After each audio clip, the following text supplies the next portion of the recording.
8 hari bulan Februari 1983, satu syarikat plumbing telah dipanggil ke sebuah bangunan apartmen yang bernombor 23 di Cranley Garden di bahagian utara kota London.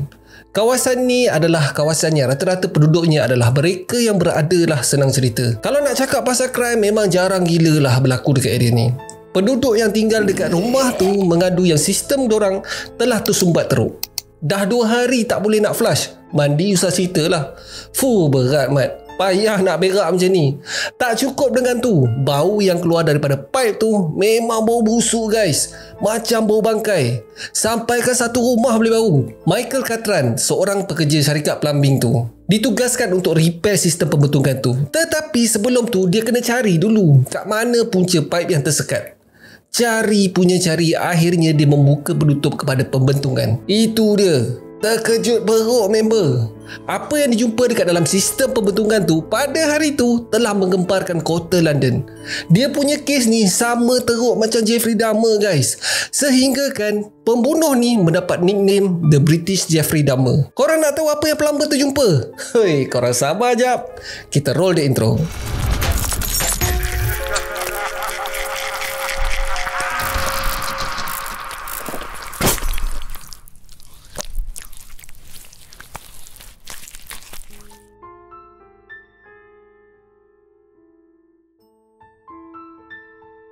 So, apa yang pekerja pembentungan tu jumpa pada awalnya adalah beberapa tulang dan juga segumpal daging yang dah membusuk. Dia cuba untuk mengeluarkan daging tu, tetapi tak berjaya. Disebabkan hari pun dah nak malam, dia decide untuk datang balik ke rumah tu pada keesokan harinya. Sebelum dia belah, dia sempat bertanyakan kepada penghuni apartmen tu tentang apa yang dia jumpa. Salah seorang daripada penghuni tu beranggapan mungkin salah seorang daripada mereka yang duduk dekat dalam rumah tu membuang sisa ayam KFC sambil tersenyum. Tetapi bila pekerja pembentungan tu datang semula dengan supervisornya, gumpalan daging dan tulang tu dah hilang guys. Tak ada pun tinggal sisa-sisa. Dah bergaduh pekerja tu dengan supervisor dia dekat situ. Mungkinlah supervisor tu sound dia yang dia isap gam masa buat kerja. Hangin lah member. Akhirnya mereka cek satu persatu pipe yang menghubungkan ke semua apartmen bangunan tu.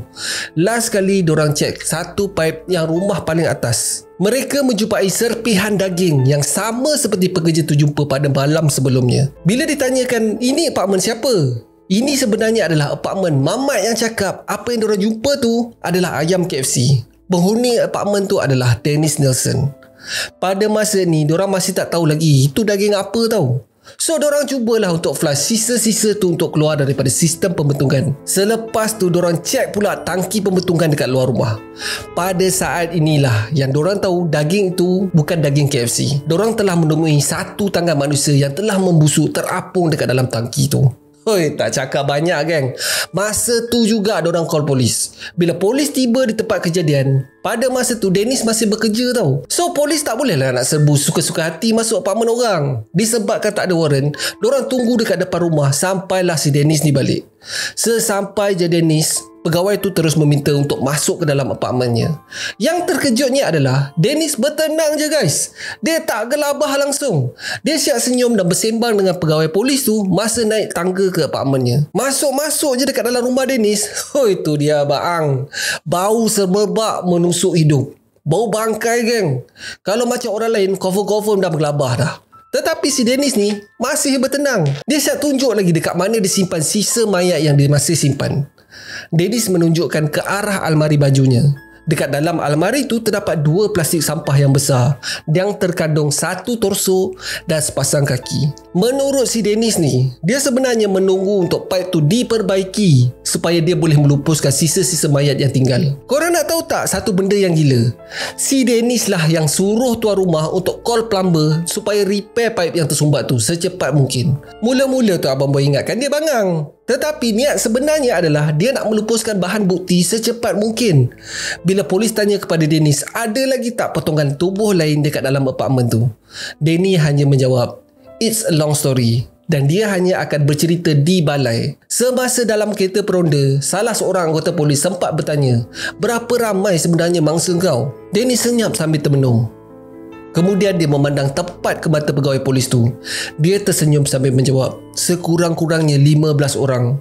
Dan mangsa pertamanya adalah pada tahun 1978. So, siapa sebenarnya si Dennis ni? Dennis dilahirkan di Scotland pada 23 November 1945. Dia adalah anak kedua daripada 3 orang adik-beradik.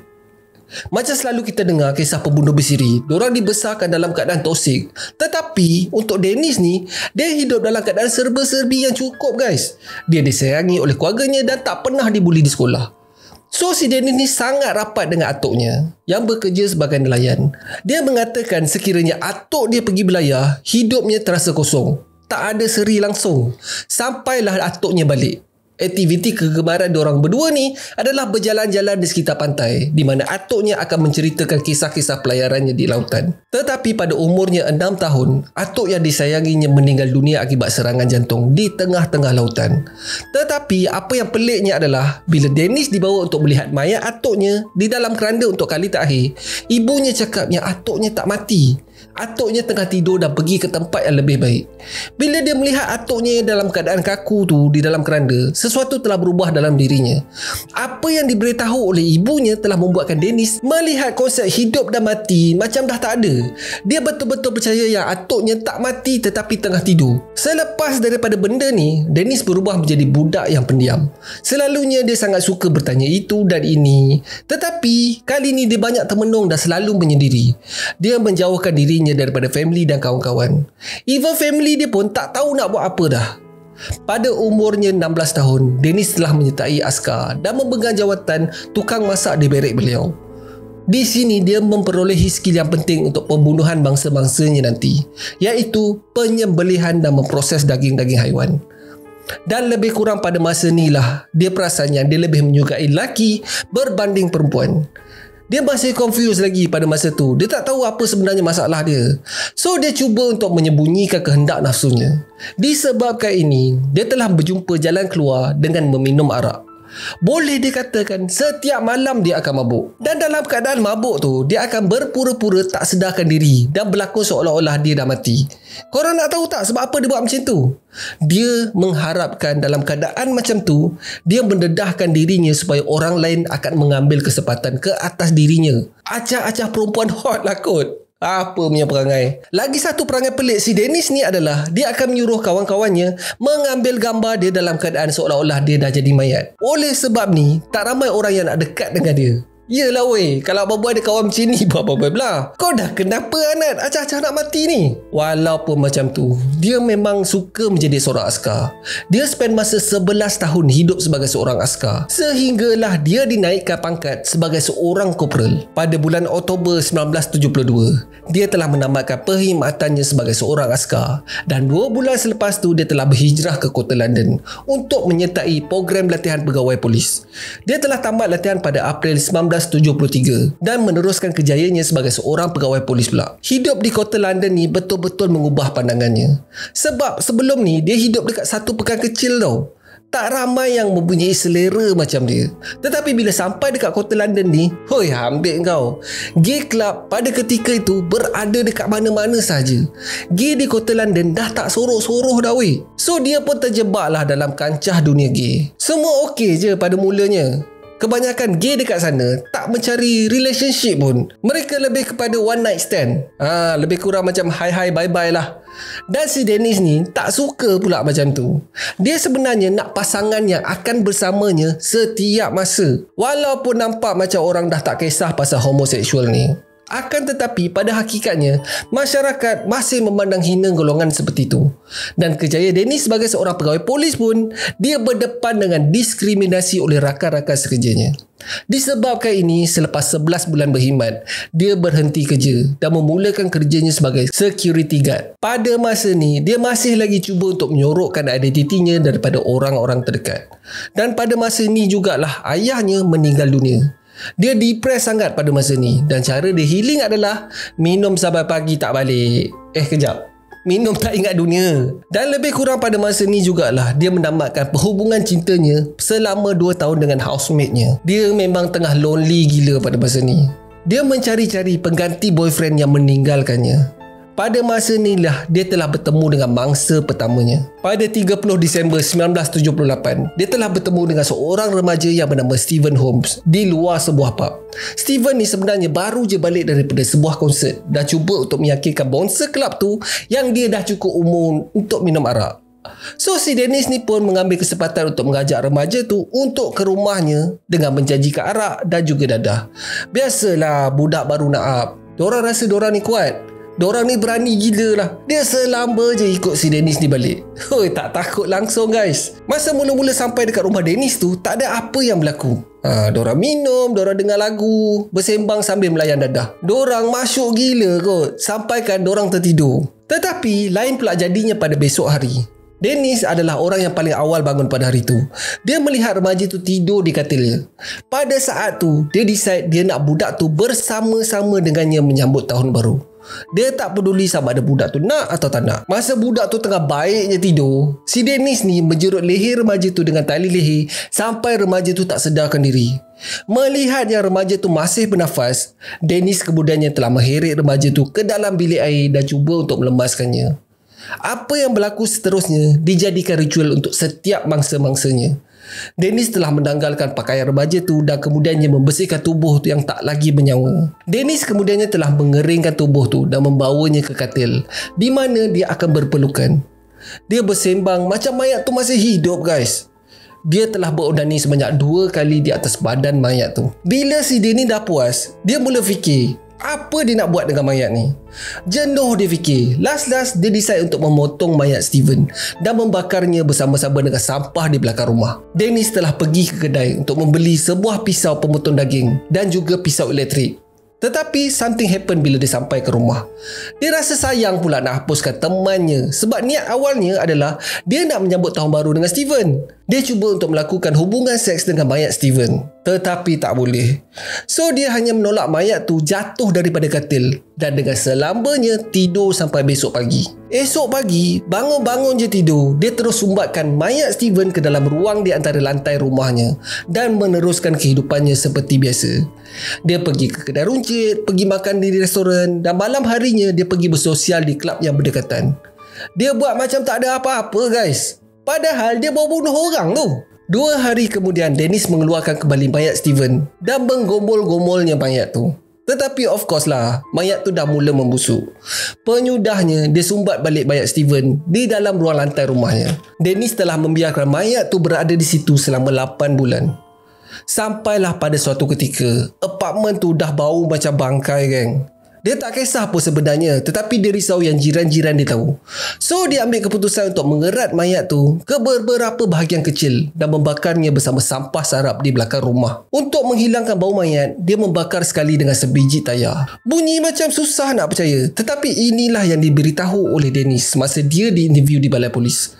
Dennis menulis beberapa helai surat pengakuannya dan dia telah menulis setiap detail apa jenayah yang dia telah lakukan. Dekat dalam surat tu juga, Dennis mengatakan yang dia tak tahu kenapa dia membunuh. Ada juga beberapa lelaki yang dibawa pulang tetapi dia langsung tak mencederakan. Sekurang-kurangnya seramai 7 orang lelaki yang terselamat daripada menjadi mangsa Dennis. Dan ada seorang daripada mangsanya yang terselamat telah melaporkan apa yang dialaminya kepada polis. Korang nak tahu tak apa yang polis buat? Diorang siap halau lagi. Diorang cakap diorang tak nak masuk campur dalam pergaduhan pasangan gay. Di antara 1978 hingga 81, Dennis telah membunuh seramai 12 orang lelaki di rumah sewanya yang bernombor 195 Melrose Avenue. Tetapi apa yang menyedihkan adalah tak semua mayat mangsanya dikenal pasti guys. Even Dennis sendiri pun tak tahu kesemua nama-nama diorang. Antara mangsa-mangsa Dennis adalah pelacur-pelacur lelaki dan juga beberapa orang homeless. Dalam erti kata lain, tak ada siapa pun peduli sama ada mangsa-mangsa ni hidup atau mati. Dalam tahun 1981, tuan rumah Dennis decide untuk renovate rumah tu dan menyuruh Dennis untuk mencari rumah sewanya yang lain. Pada malam sebelum dia berpindah, sekali lagi dia telah membakar sisa-sisa kekasihnya yang masih ada di belakang rumah. Dennis kemudiannya berpindah ke rumah sewanya yang terakhir, di rumah bernombor 23 Cranley Garden. Sekarang ni Dennis ada masalah pula. Rumah barunya tak ada ruang lantai yang boleh disimpan mayat dan tak ada laman belakang rumah guys. So masalah dia adalah dia tak boleh nak melupuskan mayat dengan cara membakar. Pada mulanya Dennis anggap mungkin dengan cara ni dia boleh stop membunuh. Akhirnya dia boleh hidup seperti manusia normal. Menurut Dennis sendiri dalam surat pengakuannya, dia sebenarnya tak suka membunuh, tetapi dia tak boleh nak berhenti. Dia seperti dah ketagih kot. So dengan berpindah dekat rumah baru ni, mungkinlah dia boleh stop buat aktiviti terkutuknya. Sembang kari, Dennis telah membunuh seramai 3 orang lagi di rumah barunya. Dan kali ni cara untuk dia melupuskan mayat-mayat mangsanya adalah dengan memotong bahagian tubuh dengan potongan yang lebih kecil dan flush dekat dalam toilet. Tak pun dia akan merebus anggota tubuh mangsa sehingga terlerai semua daging-daging tu sebelum dia pergi flush. Dengan pengalamannya sebagai pemotong daging semasa jadi tukang masak dekat dalam askar dulu, memainkan peranan penting dalam aktivitinya. Dah settle masalah. Anggota tubuh yang dijumpai dekat dalam almari dan paip pemotongan adalah dikenal pasti sebagai seorang lelaki yang berumur 27 tahun yang bernama Graham Allen. Dennis telah bertemu dengan Graham semasa Graham sedang menunggu teksi berhampiran di sebuah pub. Dennis telah mengayat si Graham ni untuk pergi ke apartmennya untuk makan malam. Setelah penahanan Dennis mengaku setiap benda yang dilakukan. Dia siap tunjuk kot dekat polis di mana dia melupuskan mayat mangsanya di rumah kediaman lamanya di Melrose Avenue. Dennis Nelson telah dibicarakan dan berdepan dengan 6 pertuduhan membunuh dan cubaan membunuh. Dia telah dijatuhkan hukuman penjara sepanjang hayat tanpa peluang untuk diperol. Di antara 15 orang mangsanya, hanya 8 orang je yang telah dikenapasti. Antara yang telah dikenapasti adalah Stephen Holmes, yang keduanya adalah Kenneth James, seorang rakyat Kanada yang berumur 23 tahun. Dia telah menjerut menggunakan tali headphone-nya sendiri. Yang ketiga adalah Martin Duffy, yang dilemaskan dalam sinki dapur rumah. Yang keempat adalah William Sutherland, seorang ayah yang berasal daripada Edinburgh. William bekerja sebagai pelacur part-time di area tempat Dennis selalu mencari mangsa-mangsanya. Ada lagi seorang mangsanya yang bernama Malcolm Stanley Barlow, berumur 23 tahun. Cara dia jumpa mangsa dia agak pelik guys. Pada 18 September 1980, secara kebetulan, Malcolm mengalami sawan betul-betul dekat depan rumah Dennis. Dennis yang pada masa tu nak pergi kerja guys. Bila Dennis nampak si Malcolm ni tengah tak sedarkan diri, dia telah membawa Malcolm ke hospital. Pada keesokan paginya, Malcolm telah dibenarkan keluar daripada hospital dan tempat pertama dia pergi adalah ke rumah Dennis untuk berterima kasih kepadanya. Korang nak tahu tak apa yang si Dennis ni buat? Dia menjemput Malcolm masuk kat dalam rumah dan itu adalah kali terakhir Malcolm ditemui hidup. Dia telah dibunuh oleh Dennis dengan cara yang sama dengan mangsa-mangsa sebelumnya. Mayatnya disimpan untuk sementara waktu di bawah sinki dapur disebabkan tak ada lagi ruang untuk disimpan di ruangan lantai. Selepas puas menggunakan tubuh si Malcolm ni, mayat tu telah dipotong-potong dan dibakar di belakang rumah. Gila lah weh. Malcolm tu dah terlepas tau. Dia pergi balik ke rumah Dennis hanya untuk dibunuh. Dia pergi serah tengkuk sendiri dekat Dennis. Aduh. So itu adalah di antara mangsa-mangsa yang telah dikenapasti. Tak pernah sekalipun yang Dennis menunjukkan rasa menyesal apa yang dia telah lakukan kepada mangsa. Ini, tuan-tuan dan puan-puan, adalah classic case of psychopath. Dia tak peduli langsung pasal mangsanya. Seorang psikopat langsung tak memandang mangsa-mangsanya sebagai manusia pun. Yang dia peduli hanyalah dirinya sendiri. Samalah macam Jeffrey Dahmer, Ted Bundy, John Wayne Gacy dan banyak lagi lah. Menurut Dennis, mayat adalah mayat. Mayat tak boleh rasa sakit dan tak boleh rasa terseksa. Sekiranya masyarakat merasakan apa yang dibuat tu salah, bermakna masyarakat yang ada masalah dan bukan dia. Dia juga mengatakan yang dia tak pernah mencemarkan mayat-mayat mangsanya dengan berogol mereka sesudah mereka mati. Dia tak buat macam tu sebab dia hormat mayat tu. Tetapi dia buat benda-benda lain weh. Hei, apa kegila Mamat Dennis ni. Pada 10 Mei 2018, Dennis telah dikejarkan ke hospital akibat pendarahan pulmonari atau pendarahan di bahagian paru-paru. Doktor bertungkus lumus menyelamatkan nyawanya. Tetapi selepas 2 hari dimasukkan ke hospital, dia telah menghembuskan nafasnya yang terakhir. Dia berumur 72 tahun pada ketika itu.